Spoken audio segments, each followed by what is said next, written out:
Good afternoon, viewers, and welcome to Matters of Public Importance on Channel 6. I'm yours, Gail Teixeira, Chief Whip for the Parliamentary Opposition, representing the PPP members of Parliament and the People's Progressive Party. On this program, we shall focus on matters of public importance, bring you information, discussions on issues and matters that have concern to you, the Guyanese, every Thursday between 12:30 and 1:30, as I said, right here on Channel 6.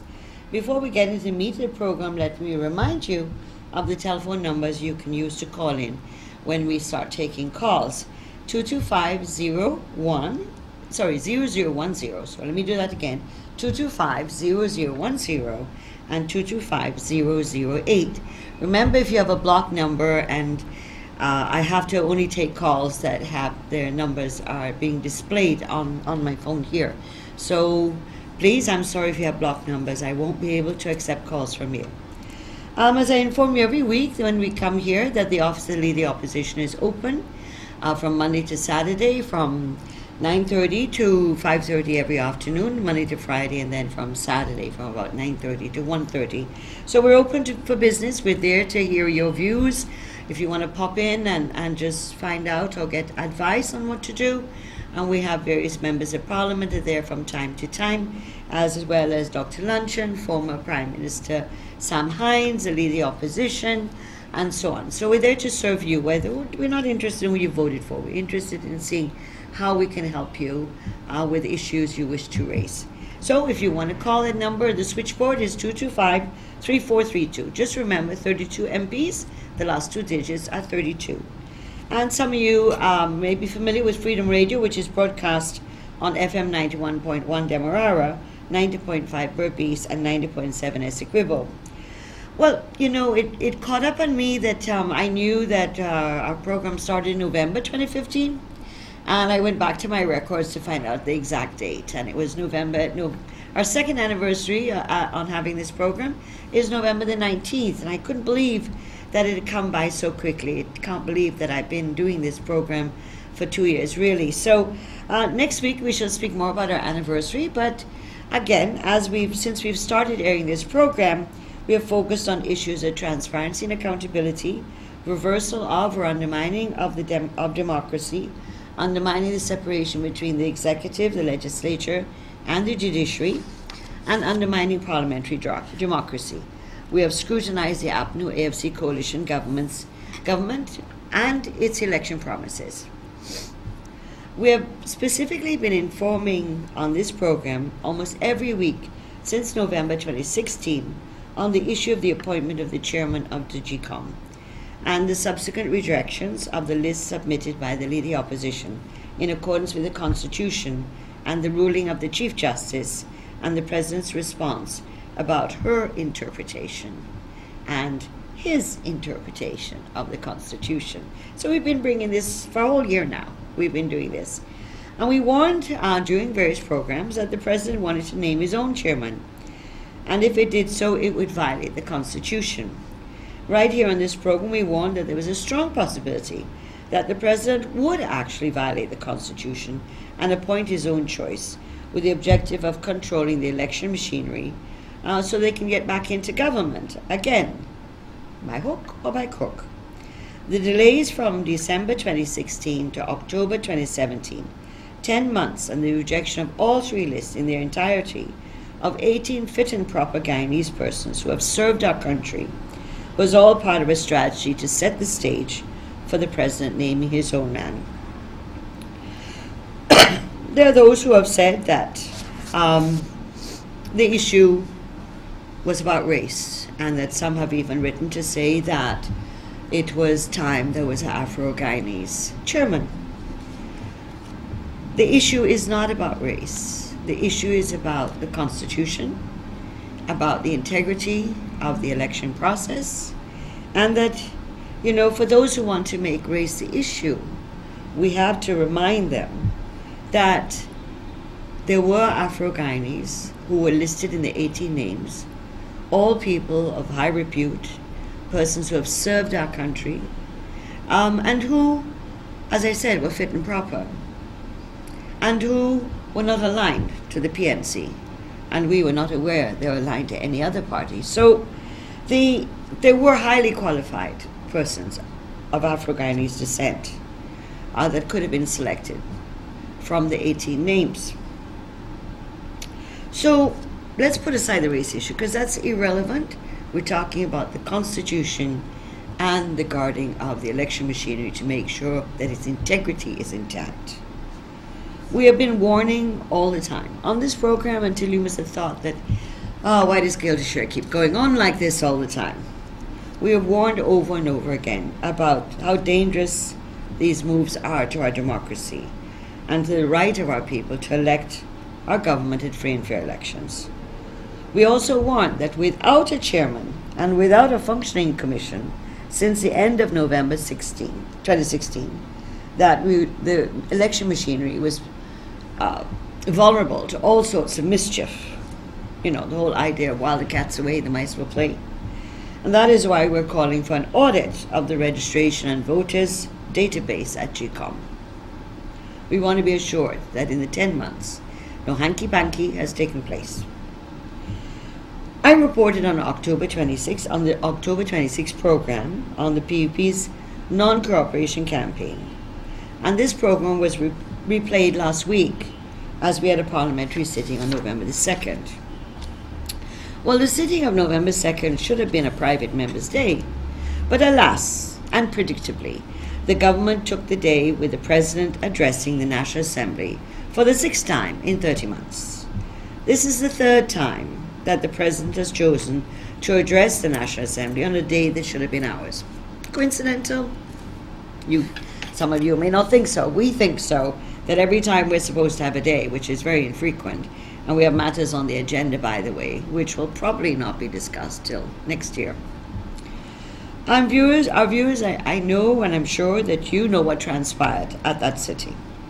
Outside of the Parliament, there were peaceful picketers, peaceful protesters, who were barricaded and kept in a particular area by the police, who behaved themselves.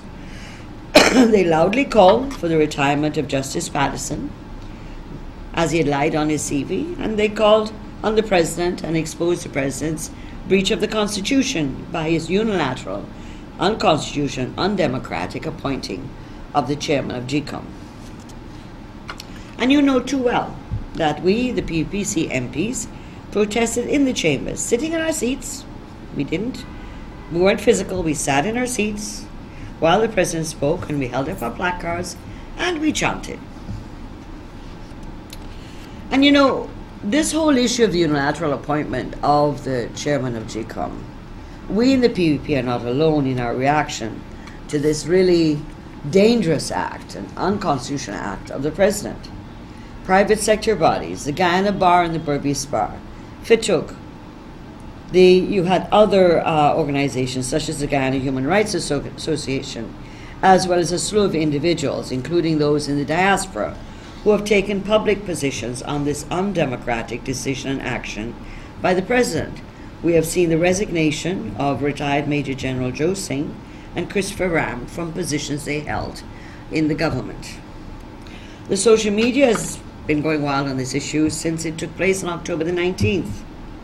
Every Guyanese, regardless who they voted for, regardless who they believe should be the government, understands what is at stake here: the integrity of the election machinery and our right to vote at free and fair elections. And that is the key issue. We all have a common interest in protecting our rights to freely and fairly choose the government at the next elections. We have local government elections in 2018, which, as you know, we won 52 of the 71 local authorities, and we intend to come back and win those again, if not do better. Remember, I told you for 2 weeks in running, I told you the story of the Emperor's New Clothes and the song by Danny Kaye. The President, by violating the Constitution, by his unilateral, undemocratic, and unlawful appointment of the retired Justice Patterson as chairman, is, as the song says, naked as the day he's born. Yet the Emperor felt he had to address the National Assembly for the 6th time in 6 months. Let me tell our viewers, particularly our younger viewers, no president. Since we started having presidents, remember in 1970, we became a republic and we had a ceremonial president. And then 1980, the Constitution was changed again and we had an executive president. That has remained up to today. So no president, ceremonial or executive. And now let me count them for you. President Arthur Chung, President Forbes Burnham, President Desmond Hoyt, President Dr. Chetty Jagan, President Sam Hines, President Janet Jagan, President Barry Jagdeo, and President Donna Ramachar. Ever came more than as much as twice to the Parliament in any of their terms of office. They have to go the first time because when the Parliament is inaugurated after the elections, because that's what starts the timing for the 5 years plus 3 months for the next election. So the opening inauguration of the new Parliament after election is always addressed by the President. And yes, a President can go to Parliament anytime he so wishes. The Constitution says that. But how come all these presidents before have done the opening, and maybe in the course of the 5 years they have gone a second time? But none have gone 6 times in 30 months. We're only halfway through their term.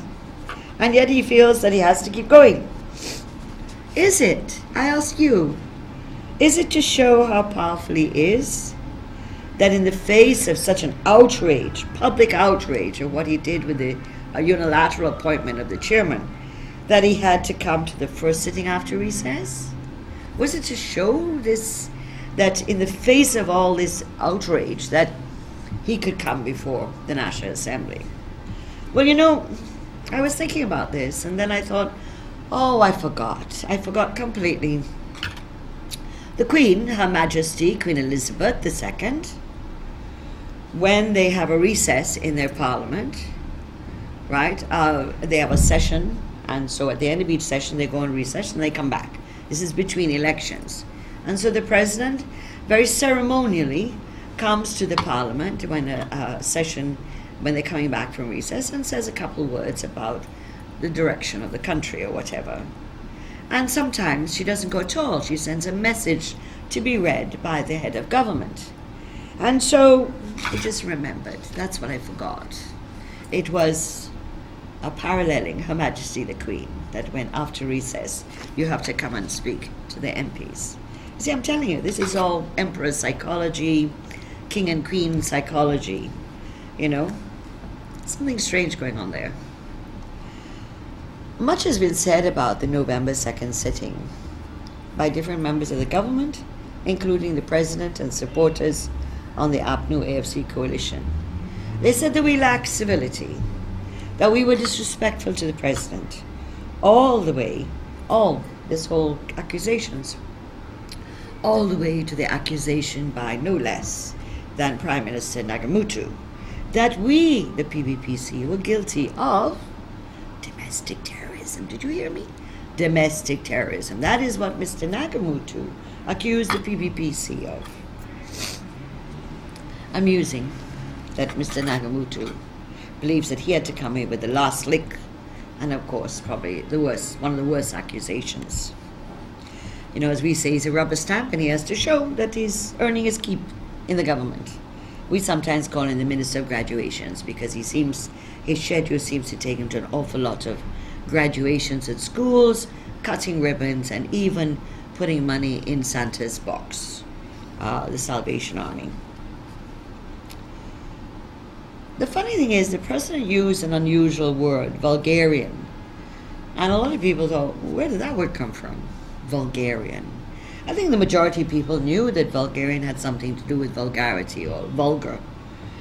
But it's a very funny word because it was used, started being used in the 1600s, 1640s and 50s. So the use of the word is actually to remind us Guyanese that the President is intellectual, he's an academic versus some of us. And that the word itself is a rather interesting word.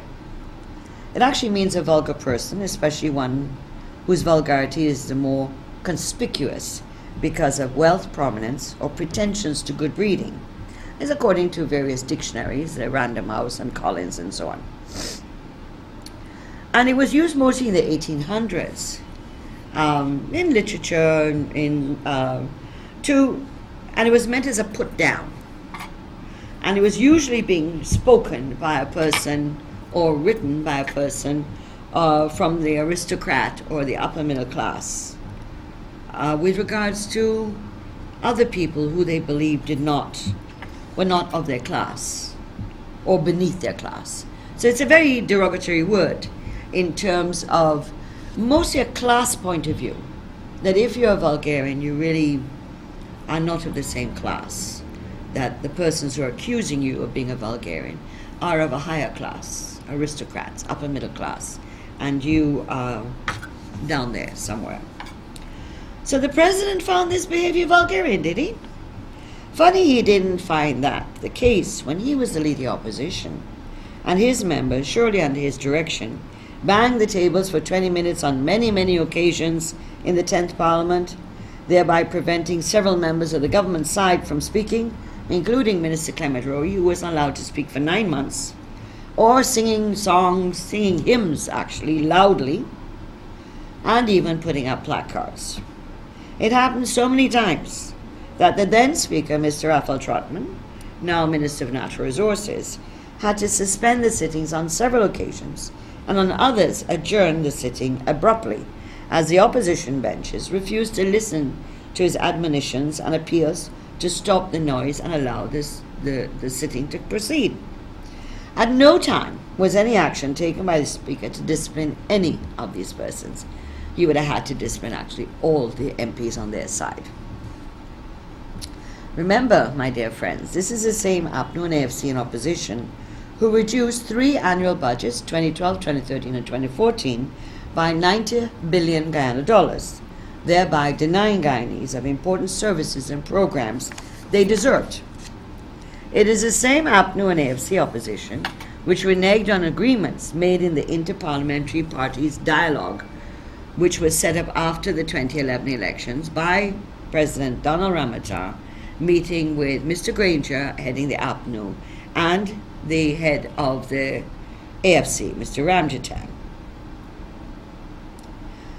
In these dialogue discussions that went on 2012-2013, a number of agreements were reached on the Linden electricity subsidy, on the composition of the Commission of Inquiry on the Linden disturbances, and on the Amila Falls hydro project. All these agreements they reneged on. It is the same APNU and AFC opposition which fanned the disturbances in Linden for 36 days that destroyed parts of the town and divided the country physically in two. It is the same APNU and AFC which organized and gave support to the October 11, 2012 protesters on the East Bank Highway in the vicinity of Agricola Village, who blocked the main thoroughfare into and out of the capital city, Georgetown, with connections to 2 other regions at rush hour for 7 hours. Vehicles and debris were used to block the highway for 7 hours. All 4 lanes were blocked and fires were set. You remember this day? I'm sure many people remembered it. Of thousands of commuters, including school children, were trapped in a small area with nowhere to turn. Citizens were attacked and robbed, and hundreds of vehicles were unable to move for over 7 hours. Thousands of citizens, including school children who lived across the Demerara River, walked back to Georgetown to try to reach the boats of the ferry Stelling, and were also robbed. The police were physically assaulted and abused by the protesters. And again, on October 15th and 16th at rush hour, the protesters attempted to block the highway again and succeeded in blocking 2 of the 4 lanes. This resulted in the backing up of traffic, where some vehicles were attacked again and damaged by protesters. The police again were abused, but the situation was finally brought under control. When we look back at the events of the Linden disturbances in 2012 and the Agricola protests also in 2012, these are indicators of the level of extremism and irresponsible and reckless leadership that the APNU-AFC government is capable of. We must never forget. Has the PPP ever done anything like that? In 2012, 2013, 2014, 2015, 1992 to 2015? Before that, we've always been reliant on peaceful activities. Ironic, isn't it, that the worst behavior of the parliamentary opposition in the chambers if we go back from independence right through to 2015, the worst behavior of the parliamentary opposition was during the 10th Parliament, 2012 to 2015, when Mr. Granger was leader of the opposition.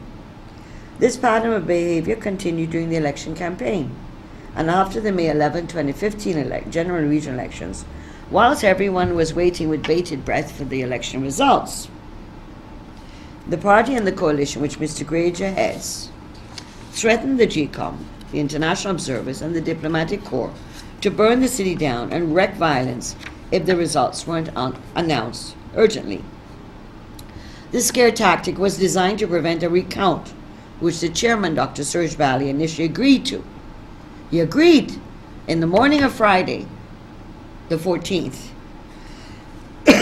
that he would agree to count some boxes, a limited number of boxes. This is when President Ramachar saw him on the Friday morning at 8 o'clock. 2 hours later, Mr. Serge Bally had recanted on his decision. No boxes would be counted at all. And now, as government and the president,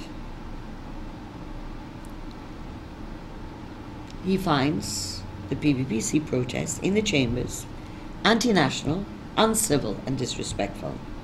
And as I said earlier, Mr. Nagamutu said domestic terrorism. Is it that their sensibilities have been offended by a peaceful protest in contrast to what they have been doing from 2011 onwards? How hypocritical. But the president's belittling of the parliamentary opposition is a mere veneer to distract from the magnitude of his deeds. This president will go down in the annals of Guyana's history as the first president to violate the constitutional provisions regarding the appointment of the chairman of GCOM. He has triggered a trajectory of his own making. He will be an ignoble notoriety. He has refused to accept that his actions have immensely damaged the political fabric of our nation.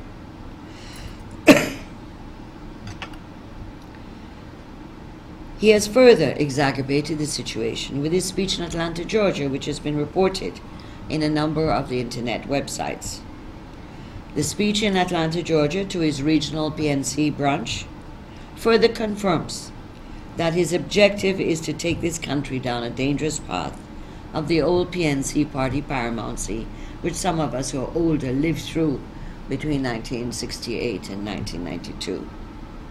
The statement that he made and is quoted in the media, and it has not been challenged or corrected by the president or his office or any of his ministers or the PNC headquarters, and the statement says, the PNC is the face of the future. We are what Guyana looks like, not the people that you saw on Thursday in the National Assembly. This particular sentence can be interpreted as a clarion call that is arrogant, elitist, and ethnically biased, and a flagrant violation of our democratic norms. Not surprising, the statement reflects the profound prejudice of an urban, older male, upper middle class in power, who have no tolerance for anything different, as is reflected repeatedly in their statements, deeds, policies, and programs. Fundamentally, these chaps, that's the chaps in government, majority chaps, majority male, they're anti-working class, anti-farmers, anti-women, anti-youth, anti-criticism, and undemocratic. While in opposition, they were good at dishing out their criticism, mostly based on fiction. But now in government, they're extraordinarily thin-skinned, even though so many of them are former military men. This is what I can't understand. I thought military guys were kind of tough. I could take all sorts of things. This government has thrown out transparency and accountability and believe that they are not open to scrutiny. The posture is one of the emperor, and no one interrupts, troubles, or worse yet, heckles the king, the emperor. Fortunately, the younger generation is growing up in a world that the emperors and kings are of the past, and thanks to the people's struggles in many, many countries, and this country, for democracy. He, like those before him, will find out in 2020 how Guyanese people treasure their young democracy. It is these upper middle class sensibilities that have been offended by the protests in the chambers. Maybe those who have been offended should take a look at the mother of all parliaments, that is, the British Parliament, which often descends into loud, noisy banging and shouting for long periods, or worse yet in other parliaments where there are fisticuffs and furniture throwing, as recently as seen in the Ugandan parliament.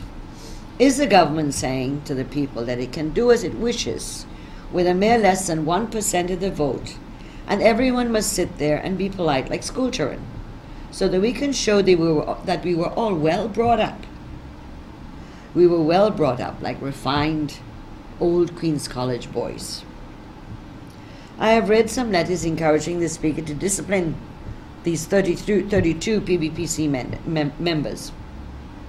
What I do know, my friends, is that despite the consistent unruly and disruptive behavior, especially the 7th and 10th Parliaments, by the then opposition, no PNC MP was ever disciplined.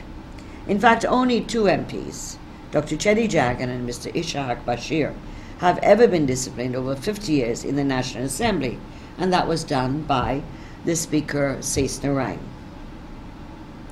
Let's see if the PPC members will once again be targets of an undemocratic National Assembly, but we can guarantee you that silent we shall not be. I wanted to quote from a friend of mine, Dr. Leslie Ramsamy, who has written a piece analyzing the Atlanta meeting, and I want to quote from him what he said. Dr. Ramsamy says that, quote, President Granger gave his clearest, most unambiguous, most explicit response that his mission is to carry on from where Forbes Burnham left off in 1985. He does not disguise his attempt for Desmond Hoyt. He speaks of Burnham as God.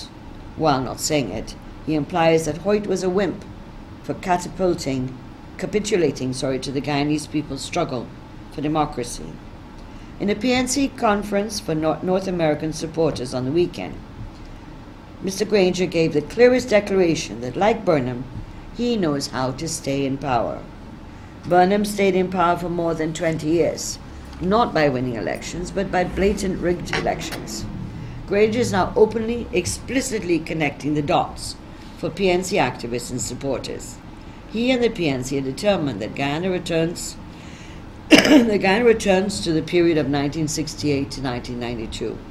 Not a Guyana prosperity, but a Guyana of rigged elections. Power matters, it appears, not prosperity for the Guyanese people. He has made it clear that his mission is to ensure the PNC never gives up power, and that the only way to do so is to adhere totally to the rigging legacy of his hero. His words are chilling and horrifying. This is what Leslie's saying. Quote, you have to ask yourself how the PNC gained office in 1964. This is a direct quote from what Mr. Granger is recorded to have said. You have to ask yourself how the PNC gained office in 1964. Ask how the PNC remained in office and what it did to do so. Ask yourself how the PNC regained office in 2015. And ask yourself how would the PNC retain office in 2020. End of quote. This is as explicit as anyone could be. There is no room for misinterpretation, and every one of his hardcore activists know exactly what he's speaking about. Unfortunately, we in the PPP and civil society know about this too. We know that the PNC gained power in 1964 after years of violence in making governing impossible in Guyana in the early 60s. We know that in spite of creating greater level of poverty, destruction of Guyana's economy, they stayed in power by massive rigging of elections. We know that they regained power in 2015 by promoting years of crime and violence through a strategy of slow fire, more fire, to make Guyana ungovernable. We know they have hijacked GCOM to rig the 2020 elections. Leslie goes on to say that in speaking directly to the PNC North American Conference, Granger spoke of the PNC, not the APNU, not the APNU AFC, not the AFC. This too was an explicit declaration. The AFC and WPA were used, just as United Force was used in 1964. Having gained power with the support of the WPA and AFC in promoting violence and mayhem in Guyana, both the WPA and AFC are now materially dead, just like the UF after 1968. Just like the leaders of the United Force were usurped into the PNC, so now the WPA and the AFC have been totally immersed into the PNC. Granger and others now really talk about the APNU plus AFC coalition. They have returned totally to the PNC brand. Clive Thomas, Rup Narayan, Trotman, Nagamutu, and Ramjitan have become nothing less than card-bearing PNC sycophants. Granger announced James Patterson's appointment as chair of GCOM before he went to the North American PNC supporters. This, Dr. Ramsamy says, was strategic. He wanted to show them that he had done what Burnham did, fully hijacking GCOM, transforming it to a loyal PNC creature, just as Justice Donald Jackson and Justice Bollers and the Elections Commissions were after the 1968 rigged elections up until 1991. Just as Burnham's PNC used an election machinery to rig elections and stay in power, he wanted them to know that Granger's PNC will do no less. But as much as Guyanese are dismayed and frightened, Guyanese have no intention to allow Guyana to return to those humiliating and demoralizing and dehumanizing years. The Guyanese are united to fight the PNC. We will stand strong and ensure that GCOM cannot rig the 2020 elections. As I've said repeatedly on this program, that we're watching and experiencing the unfolding of a corrupt, creeping authoritarian state. But I keep telling you, we are not silent and we shall not be silenced. It is our democratic rights to ensure that our democracy is protected, that it is not undermined, and where it is, to expose it and to struggle to make sure that we don't lose our democratic rights and the democratic fabric of the society is not removed. As we said the last time too about non-cooperation, this non-cooperation campaign that we have will roll out incrementally over time. So it's not a one-shot. It will, as situations unfold, it will unroll itself in different ways. And we said the basic three principles have to do with we are in the 7 of the 10 regions we control and the 52 of the 71 local authorities that we control. We will continue to be there and to do what the people have elected us to do. We will remain in GCOM and fight in GCOM to protect the election machinery as best as we can. We will also stay in the National Parliament, National Assembly. We will go to some sessions, we will go to some committees, we will decide on the various issues, but we are not giving up any position that we have been elected to by the people of this country. So have no fear, we're not walking out on ourselves. And we will use every forum to expose the government, to expose their corruption, to expose their lack of democracy, to expose what they're doing. And we will also use every forum possible and open to us to represent our people's interests and needs.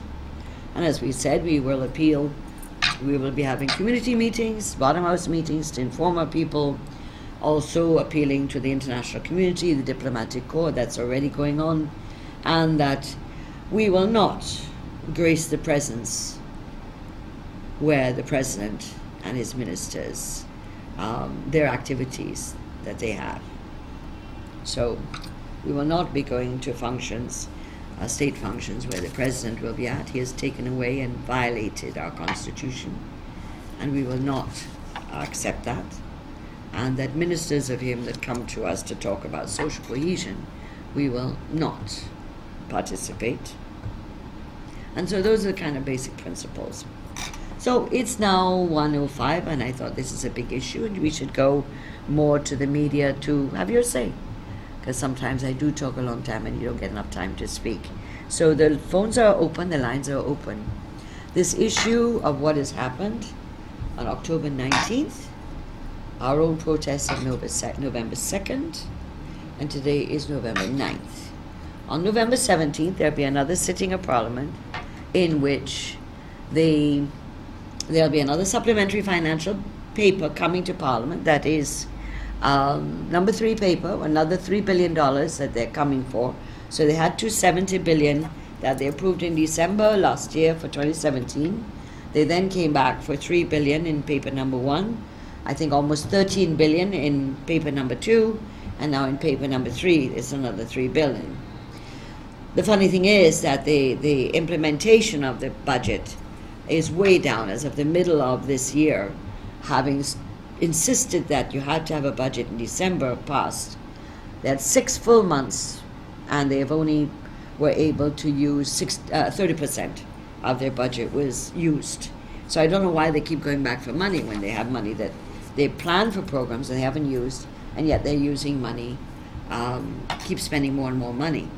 And you will know that the constitutional body's budget comes before the annual budget. So we have to go through the constitutional budgets, constitutional bodies, their budgets, that is their request for 2018, and the minister's cutting. That's what it is, the minister's recommendation, and the minister has cut most of the constitutional bodies. In particular, GCOM has been cut by over $800 million. So that is what's going to happen on November 17th. Lots of fireworks, I'm sure, in relation to expenditure, procurement, lack of accountability, and lack of transparency, and also the interference of the executive with regard to the budgets proposed by the constitutional bodies. Because you may or may not know that in 2015, when they got into office, they passed a law in July 2015 that the constitutional bodies would send their budgets to the clerk of the National Assembly, who would then put them on the order paper, and the Minister of Finance would then have to come separately and deal with each one in terms of accepting, reducing, etc., those budgets, and the House would have to vote on it. The funny thing, it seems to be that in the last supplementary paper, it was clear that the minister was actually negotiating directly with the constitutional bodies, which is against the law, the very law that the APNU AFC brought. So we have, the lines are open as far as I know, so I hope people will call in, and that, yeah, apparently my line is disconnected. I hope the technician has listened to that, so that I may be waiting for calls and it's not coming in because somewhere along the line I'm temporarily disconnected. So I may be, but that recording just came on. So there's an incoming call. Yep. Okay. Thank you very much for calling. Hi. Good afternoon. Good afternoon. Good everyone. Good afternoon. Welcome to Matters of Public Importance. I was wanting to know, the Apollo government was claiming that when they enter office, there was no money and no work. So where are they requesting this money, and where are they getting the money from? If they're claiming the treasury was empty. Yes. Right? Right. So that is what I would like you to explain. And another thing, on the 11th of this month, the estate will be closing now. I hear a couple hundreds of team cut will be there now. This is LBI. Good. Mr. Nagamutu in Boris make a comment that it is ancestral land, and each Ken Cutter will give him 2 acres of land and some money to start aquaculture, and who want to mine coal and these things. Can Mr. Nagamutu go on here and say if the LBI and Wales will get these land? Okay. All right. Thank you. Thank you very much, ma'am. Thank you very much for calling. The gentleman has made some important points. The claim by the APNU AFC government that when they came in, the treasury was empty. We had taken all the money. That in fact that was absolutely not true, and all the documents and the financial documents say otherwise. This country had $785 million US in foreign currency reserves, which was more than 3 months of the foreign currency reserves that we required. The fact too that the sugar and rice and bauxite and gold, the information-based technology, tourism were all doing well. So revenue was up, revenue that we earned from exports, from providing activities, taxation, etc. What has happened since, and this is why our motion in Parliament submitted since October the 4th and up to now, we have not been told by the clerk or the speaker whether our motion has been approved and it will be put on the order paper or not. But it has 124 measures it is bringing in 17 sectors to be able to stimulate the economy. This government took over an economy and a treasury that had money.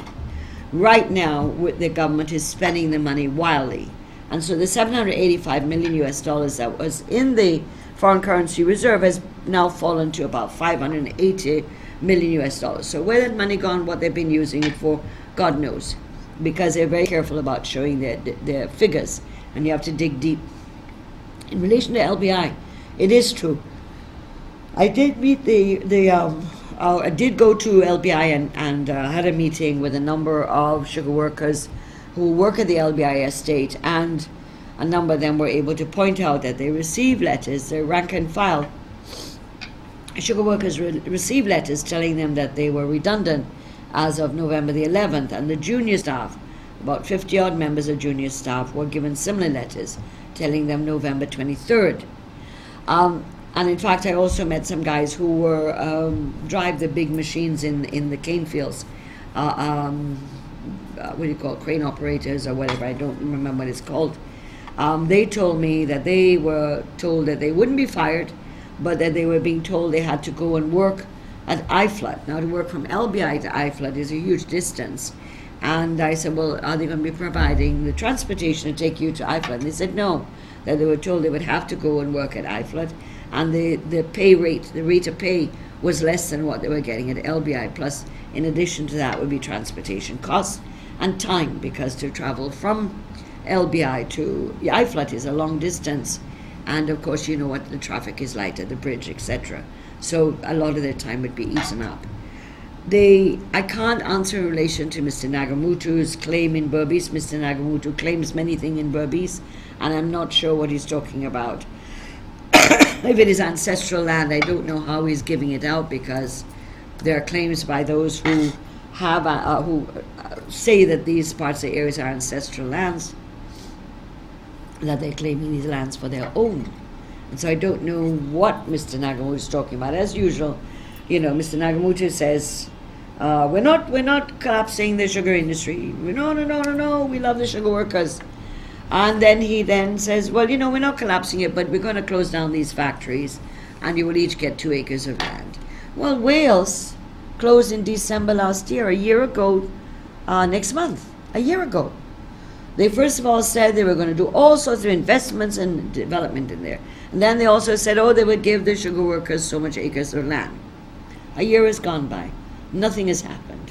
Mr. Granger, President Granger, said during his budget address, well, I shouldn't say budget address, his address to the nation on November 2nd in Parliament, where actually he talked about a number of budget issues and seems to be have taken over the limelight from Mr. Jordan. I guess there was a competition between the billboards with Jordan's face and the president preempting him on November 2nd by announcing some of the goodies in the budget with some increases of salary. However, Mr. Granger also said that they weren't closing the sugar industry, just consolidating estates. Well, that's just words. The point is, Wales is closed. 3 other estates are up for closing. Workers are already receiving letters telling them that they will be redundant, they're losing their jobs. And so this is all words that mean nothing to these gentlemen. And they're out to sell Skeldon and Skeldon Energy Inc. for a profit, although they're telling us, the Guyanese people, that sugar is a great burden on the Guyanese people. So yes, we'll have to tackle Mr. Nagamutu on these 2 acres promise that he made up in Berbice. We'll tackle him, don't you worry. Hi, good afternoon. Hi, good afternoon. Welcome to Matters of Public Importance. Yes, good afternoon, Madam Chair. Yes, good afternoon. Just like to say a couple words following up on that sugar industry. Right. Our sugar industry is really, Madam, going to the dogs right now. Yeah. You know why? I guess I wouldn't be too rude. You know, because when you look around the sugar belt and the sugar industry, there's a PPP supporter. So they try to stifle the PPP supporter all around the sugar industry. You know, for sure these people, you know. Yes. And y'all need to look into these things, okay? We know you are trying your utmost best, okay? But what is going on? You're stifling the sugar walk. Yeah.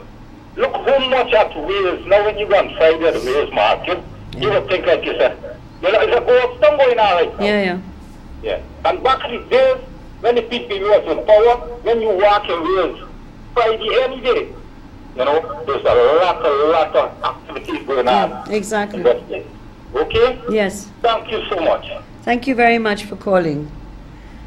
We want to salute the sugar workers and the union, GAU and FITUG, and NASI, for example, who have been for over a year now trying to pressure the government into not closing the sugar industry, and we stand by the unions in terms of defending the sugar workers. We have also been having our meetings and going around the country. We have put motions in Parliament demanding that the sugar estates not be closed. One time we tried to put the one in January last year to do with Wales. It was not allowed by the Speaker as it wasn't imminent, as he said, and then, well, Wales closed. And we could not discuss it again. He was not allowed. We went tried again with sugar, and of course again on the budget and everything else. We keep raging what's going on with the sugar industry. The government is not listening to anybody, and obviously they've not had proper discussions with the unions in terms of the future. We have called in the Parliament for the sugar industry to be saved, that to stop the closure of the 3 estates, to put Wales back in operation, and that to find other ways of being able to help the sugar industry out. We believe that the government has a responsibility to ensure that sugar doesn't fail. And we'll give a couple of examples. One is that, you know, before we got into office, Mr. Hoyt, President Hoyt, was downsizing bauxite. The price of bauxite on the world market had dropped badly, and in fact the Chinese were producing bauxite at a far cheaper price than what we could have, although our bauxite was of a higher quality. So Hoyt started downsizing Linden, the bauxite industry. He separated out the hospital and gave it to the Ministry of Health to run, so it wouldn't be a drain on the cost of the company. He then also took out the technical school and a number of other activities and electricity and so on, so they reduced the cost of the company's operations. When we got into office, we continued doing what Hoyt had done, supported health, supported education, and pumped $10 million every year for over 10 years into bauxite until bauxite could come back on its feet. One, in terms of the world price improving. Two, in terms of being able to have investors who could invest the kind of money that was needed to upgrade and bring the company into a competitive position on the international market. And so for years and years, for 10, 15 years, $10 million per annum was put into bauxite. Sugar has had some problems, it's true. That's true. And from the time the European Union withdrew the preferential prices and markets we were getting in the third world, not just Guyana, a number of the African and Caribbean and Pacific countries that were former colonies, that these preferential prices and markets we were getting was suddenly withdrawn by the European Union. Many of the countries just closed down sugar and tried to do something else. Others tried to keep it going. We're one of the countries that tried to keep it going. And so sugar was doing well, and sugar has contributed no mean order to Guyana. I remember when the economy was in terrible straits in the 1970s and 80s. It is the sugar subsidy, the subsidy of the sugar workers, and what was called the levy, the sugar levy, was put on the Guyanese. It was money taken from the sugar industry and given to the Guyana government to support the country. So it's our turn now, the rest of us who are not sugar workers, to hold up sugar in a difficult time. The government seems also to be playing politics with it, as they call it, made clear. At first they said it was $12 billion the company needed. They gave it 9. Then within a matter of months it's $21 billion. Then it's $32 billion, according to Mr. Nagamutu. None of these figures are right. It is the company needs money, but it is not immediate, and it's not $32 billion. But you know, they want to sell Skeldon and the Skeleton Energy Inc. So we have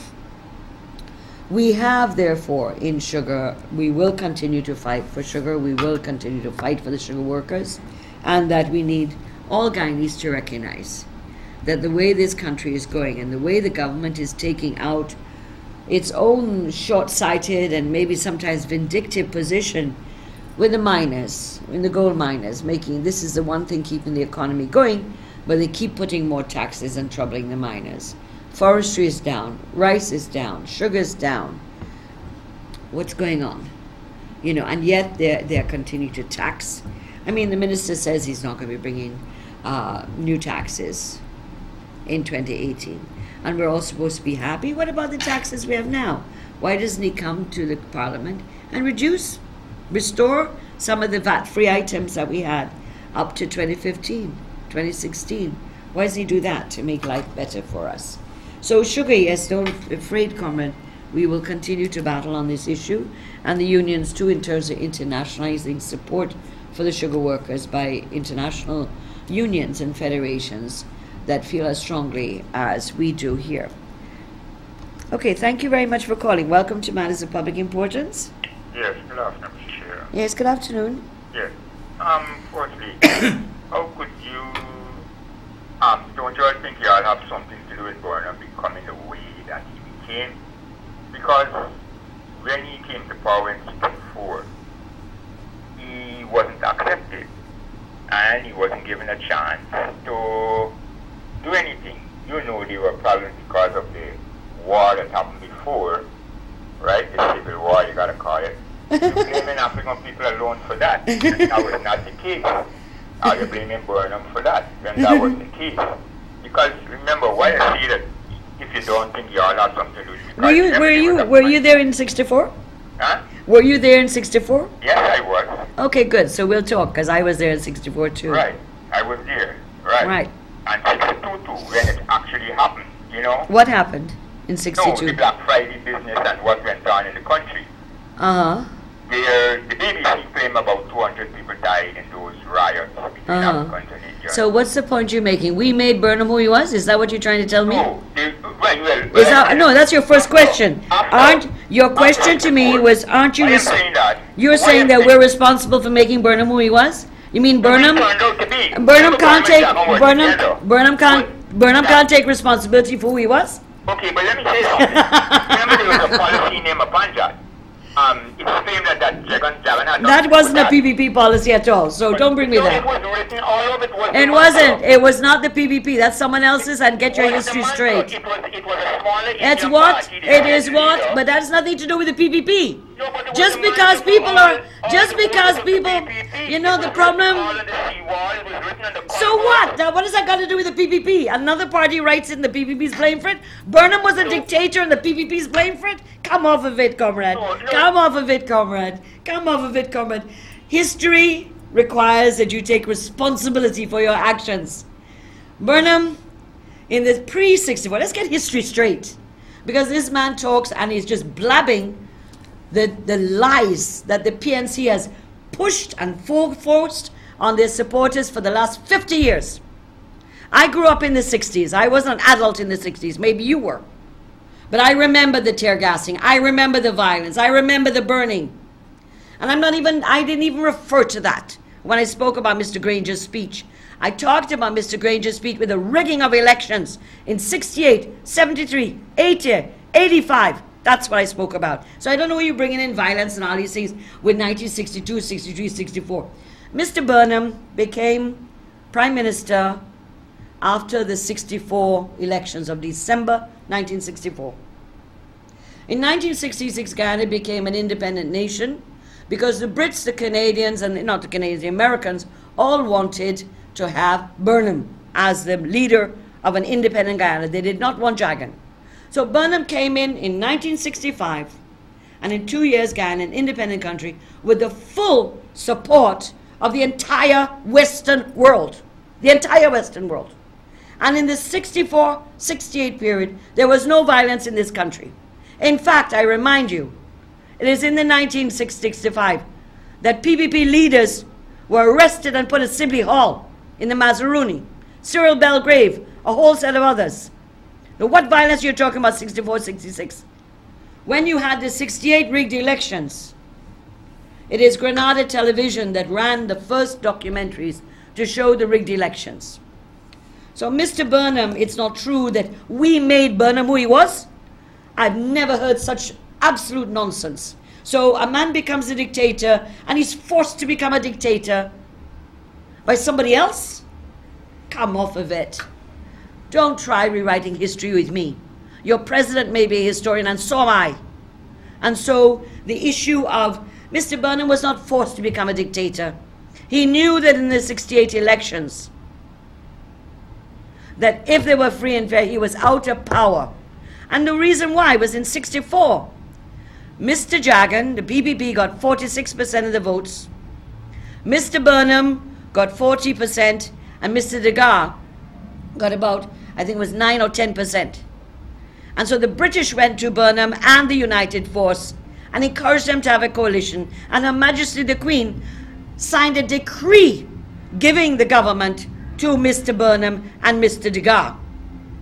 So they knew that the votes were small in 64. These votes would be small difference in 66, 68, and right through. Even in the 2015 election, with spending over $1 billion on your campaign for the APNU AFC. $1 billion in money raised. I don't know about accountability. Good luck to that one. But in the $1 billion that the APNU AFC spent for the elections of 2015, right, they still could not get more than 4,500 votes, more than the PPP, a matter that we've challenged in the court and sitting for 2 years. So please, don't tell me we're responsible for making Burnham a dictator. Goodness gracious. So anyway, my dear friends, that was a hot one to end the program on, wasn't it? I want people to write about this, actually, because this is what is told to many ordinary supporters of the PNC. This is what has hurt them. This is what has divided them and clouded them. It has nothing to do with race. This has nothing to do with race, as he now tries to throw in at the end. Mr. Burnham was who Mr. Burnham was. And his sister, Jessie Burnham, who was a PPP member, by the way, who wrote a little booklet after her brother left the PPP, after her brother created the PNC, and it was called Beware My Brother Forbes. And it was at one time when Mr. Burnham was Prime Minister, it was illegal to have that document. But she did. Now, who more than your sister knows you well? His sister wrote, before he became, just after he became Prime Minister, Beware My Brother Forbes. And the copies are in the archives. So I want to tell you, have a very blessed week. Have a wonderful weekend. Please don't drink and drive. We have too many fatalities on the road. Too many people are losing their lives due to speeding and alcohol. Please drive carefully. It's better to get home safe and sound, and a few minutes later than to not get home at all. No? So have a wonderful weekend, a week coming, and we'll meet again next Thursday from 12:30 to 1:30. And so, as usual, and struggle we shall, and silent we shall not be. Silence is the greatest enemy to democracy. Silence makes those in power think they can get away with anything. Silence helps those who want more control and less democracy, those who want to move this country to a police state. And in the next elections, the people will make their votes count again, and there will be a change, and we in the PPC government shall have to start all over again, as in 1992, to reconstruct, to put this economy back on a firm and stable footing, and restore the programs which help the poor and the vulnerable, and those at risk, and restore the independence of the judiciary and the legislature from executive interference. You have a wonderful and blessed week. Thank you very much for listening. Bye-bye. Ta-ta.